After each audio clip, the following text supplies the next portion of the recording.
ಶಾಸಕ ಹ್ಯಾರಿಸ್ ಮನೆ ಮೇಲೆ ಇಡಿ ಅಧಿಕಾರಿಗಳು ದಾಳಿ ಮಾಡಿರುವ ವಿಚಾರಕ್ಕೆ ಸಂಬಂಧಪಟ್ಟ ಹಾಗೆ ಸಿಎಂ ಸಿದ್ದರಾಮಯ್ಯ ಪ್ರತಿಕ್ರಿಯೆ ಕೊಟ್ಟಿದ್ದಾರೆ. ನನಗೆ ಇದರ ಬಗ್ಗೆ ಯಾವುದೇ ರೀತಿಯ ಮಾಹಿತಿ ಇಲ್ಲ ಅನ್ನುವಂತಹ ರಿಯಾಕ್ಷನ್ ಅನ್ನು ಕೊಟ್ಟಿದ್ದಾರೆ ಸಿಎಂ ಸಿದ್ದರಾಮಯ್ಯ. ಮೈಸೂರಲ್ಲಿ ಇದರ ಬಗ್ಗೆ ಮಾತನಾಡಿರುವ ಸಿದ್ದರಾಮಯ್ಯ ಅವರು ಈ ಒಂದು ದಾಳಿಯ ಬಗ್ಗೆ ನನಗೆ ಮಾಹಿತಿ ಇಲ್ಲ ಅಂತ ಹೇಳಿದ್ದಾರೆ.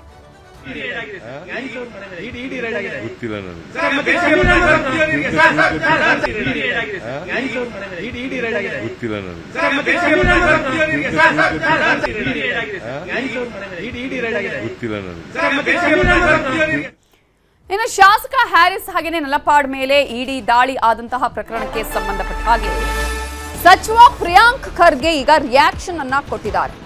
ಯಾವ ಕಾರಣಕ್ಕಾಗಿ ಇಡಿ ಅಧಿಕಾರಿಗಳು ರೇಡ್ ಮಾಡಿದ್ದಾರೆ ಅನ್ನೋದನ್ನ ಹೇಳಬೇಕು ಅಂತ ಹೇಳಿದ್ದಾರೆ.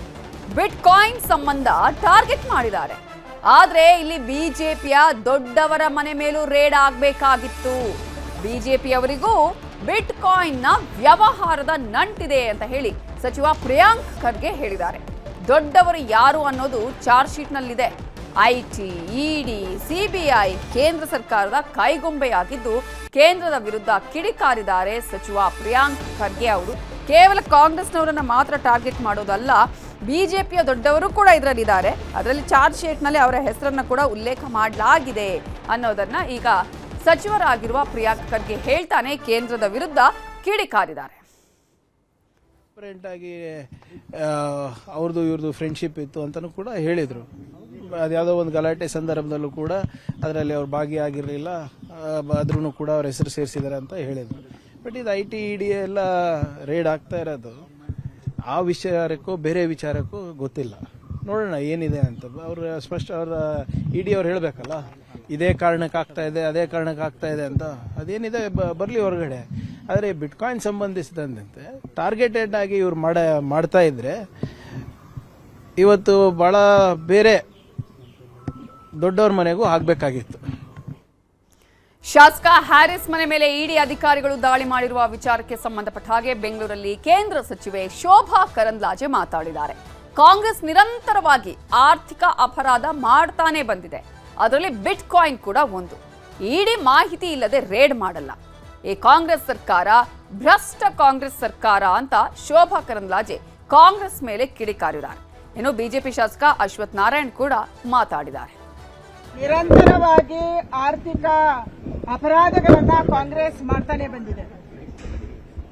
ಆರ್ಥಿಕ ಅಪರಾಧಗಳಲ್ಲಿ ಬಿಟ್ಕಾಯಿನ್ ಕೂಡ ಒಂದು. ಬಿಟ್ಕಾಯಿನ್ ಮೂಲಕ ಬೇರೆ ಬೇರೆ ದೇಶಗಳಲ್ಲಿ ರಾಜಕಾರಣಿಗಳು, ಸ್ಪೆಷಲಿ ಕಾಂಗ್ರೆಸ್ ಕನೆಕ್ಟೆಡ್ ರಾಜಕಾರಣಿಗಳು ಇನ್ವೆಸ್ಟ್ ಮಾಡಿದ್ದಾರೆ ಅನ್ನುವಂಥ ಮಾಹಿತಿ ಆಧಾರದಲ್ಲಿ ಇವತ್ತು ಇಡಿ ಅವರು ರೈಡ್ ಮಾಡಿದ್ದಾರೆ ಅನ್ನುವಂಥದ್ದನ್ನು ನಾವು ಅಂದ್ಕೊಂಡಿದ್ದೀವಿ. ಯಾರು ತಪ್ಪು ಮಾಡಿದ್ದಾರೆ ಅವರಿಗೆ ಶಿಕ್ಷೆ ಆಗಬೇಕು, ಇದು ನಮ್ಮ ಅಪೇಕ್ಷೆ ಇರುವಂಥದ್ದು. ಯಾವುದೇ ಮಾಹಿತಿ ಇಲ್ಲದೆ ರೈಡ್ ಮಾಡುವಂಥ ಪ್ರಶ್ನೆ ಬರಲ್ಲ.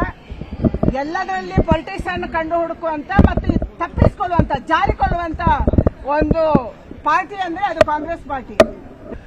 ನೋಡೋಣ, ನನಗೂ ಇದ್ರ ಬಗ್ಗೆ ಹೆಚ್ಚು ಮಾಹಿತಿ ಇಲ್ಲ. ಆದರೆ ಇವತ್ತೇನೇ ರೈಡ್ಗಳು ಆಗ್ತಿರೋಂಥದ್ದು ಕಾನೂನಾತ್ಮಕವಾಗಿ ಆಗುತ್ತೆ.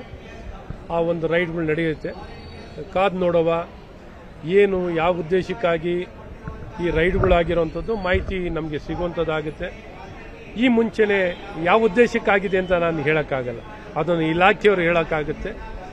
ಏನೇ ಮಾಡಿದ್ರು ಒಂದು ಒಳ್ಳೆ ಉದ್ದೇಶದಿಂದ ಮಾಡುವಂಥದ್ದಾಗುತ್ತೆ ಅಂತ ಬಹಳ ಸ್ಪಷ್ಟವಾಗಿ ಹೇಳಕ್ಕೆ ಹುಟ್ಟಿಂದ ನೀರು ಕುಡಿಬೇಕು ಅನ್ನುವಂಥದ್ದು. ಇವತ್ತು ಸಮಾಜಕ್ಕೆ ವಿರುದ್ಧವಾಗಿ, ಸಮಾಜದ ಹಿತಕ್ಕೆ ವಿರುದ್ಧವಾಗಿ ಯಾರೇ ಕೆಲಸ ಮಾಡಿದ್ರು ಅವರ ಮೇಲೆ ಕ್ರಮ ಆಗುವಂಥದ್ದಾಗಬೇಕು. ಈ ದಿಕ್ಕಲ್ಲಿ ತನಿಖೆ ನಡೀತಿದೆ. ಅದು ಬಿಜೆಪಿ ಮೇಲೆ ಹೇಳ್ತಿದ್ರು, ಇವತ್ತು ಕಾಂಗ್ರೆಸ್ಸಿನ ಮೇಲೆ ಹೇಳ್ತಿದ್ದರು. ಈ ತನಿಖೆ ಆದಾಗಲೇ ಒಟ್ಟಾರೆ ಸತ್ಯ ಹೊರಗೆ ಬರಬೇಕು.